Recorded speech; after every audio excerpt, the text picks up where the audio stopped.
धार्मिक पुराणों और कथाओं में भगवान श्री कृष्ण को पूरे ब्रह्मांड का स्वामी कहा जाता है। कण कण में मौजूद रहने वाले श्री कृष्ण मानव जाति का कल्याण करते हैं। इन्हें सभी देवताओं में सर्वश्रेष्ठ कहा जाता है। अपने कई अवतार के लिए जाने जाने वाले श्री कृष्ण ने अपने अवतार के द्वारा धरती लोक का कल्याण किया है। आज के इस वीडियो में हम आपको बताएंगे कि कैसे श्री कृष्ण सर्वश्रेष्ठ परमेश्वर हैं। तो जानने के लिए आप हमारे साथ वीडियो में एंड तक बने रहिएगा। खुद भगवान श्री कृष्ण अपनी वाणी से कहते हैं कि वो ही ऐसे देव हैं जो मानव जाति का कल्याण अपने विभिन्न रूपों में करते हैं।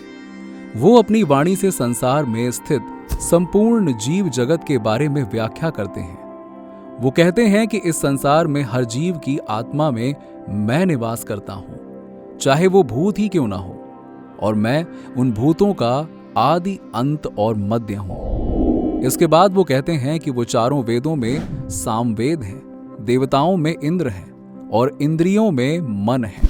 इसके अलावा वो जीवों की चेतना अर्थात जीवन शक्ति है। आगे वो कहते हैं कि वो एकादशी में शंकर और यक्ष और राक्षसों में धन के स्वामी कुबेर हैं और 8 वस्तुओं में अग्नि है। यही नहीं, अगर पर्वत की बात करें तो वो सुमेर पर्वत है।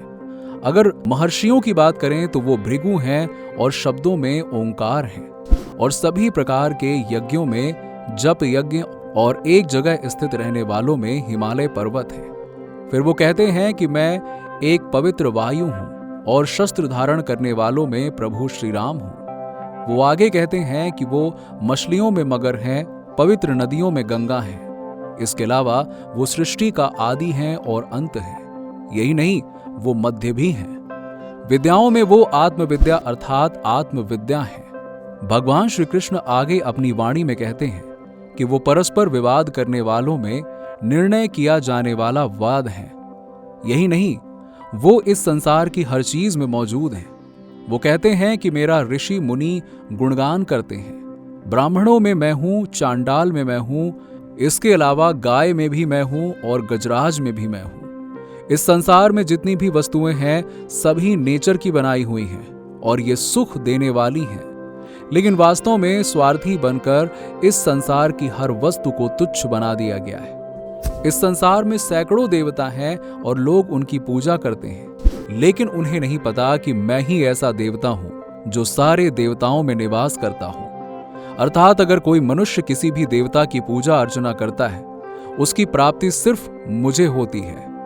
इसके अलावा वो कहते हैं कि मैं कर्म भी हूं और फल में भी हूं। इसका मतलब ये है कि जब भी कोई मनुष्य कर्म करता है तो मैं ही फल देता हूं। यही नहीं, वो मेरे हिसाब से कर्म भी करता है। भगवान श्री कृष्ण कहते हैं कि मनुष्य को स्वार्थ, चिंता, घृणा और लालच छोड़कर हमारा गुणगान करना चाहिए, क्योंकि मैं ही मनुष्य के सुख दुख का कारण हूं। इंसान मेरे हिसाब से कर्म करता है और उसे उसके हिसाब से फल की प्राप्ति होती है।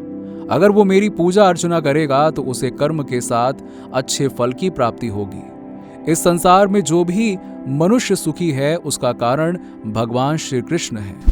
अगर किसी इंसान को सुख की प्राप्ति और जीवन के दुख से मुक्त होना है तो उसे भगवान श्री कृष्ण की पूजा करनी चाहिए। भगवान श्री कृष्ण ने इस धरती लोक पर कई रूपों में जन्म लिया, जिसमें भगवान श्री कृष्ण का अवतार श्रेष्ठ अवतारों में से एक है। श्री कृष्ण ने मथुरा वृंदावन की धरती को पवित्र कर दिया। इसके अलावा उन्होंने पूरी मानव जाति का कल्याण किया। अपनी शक्तियों से दुष्टों और असुरों का नाश कर उन्हें उनके असुर जाति से मुक्ति दे दी। इस संसार में भगवान श्री कृष्ण सर्वश्रेष्ठ देवताओं में पूजे जाते हैं। पूरी दुनिया में भगवान श्री कृष्ण के भक्त हैं। इन्हें कान्हा कहकर पुकारा जाता है। कई भक्त अपने सुखी जीवन को त्याग कर भगवान श्री कृष्ण को अपना सब कुछ बना लेते हैं और उनकी भक्ति में लीन हो जाते हैं। उन्हें जो सुख और शांति भगवान श्री कृष्ण के चरणों में मिलती है वो उनके निजी जीवन में कभी नहीं मिलती है। जो मनुष्य भगवान श्री कृष्ण की भक्ति में लीन हो जाता है वो सदा के लिए मनुष्य जीवन से मुक्ति पा जाता है।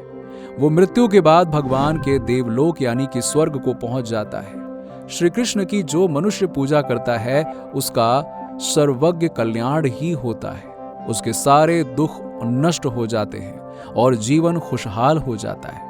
इसीलिए इंसान को भगवान श्री कृष्ण की पूजा करनी चाहिए, उन्हें अपना ईश्वर मानना चाहिए। दोस्तों, क्या आप भी भगवान श्री कृष्ण की पूजा करते हैं? अगर हाँ, तो वीडियो कैसा लगा नीचे कमेंट बॉक्स में जरूर बताइए। और अगर आपने हमारे चैनल को सब्सक्राइब नहीं किया तो वीडियो को लाइक करें, शेयर करें और हमारे चैनल धर्म मिस्ट्री को सब्सक्राइब जरूर कर लें।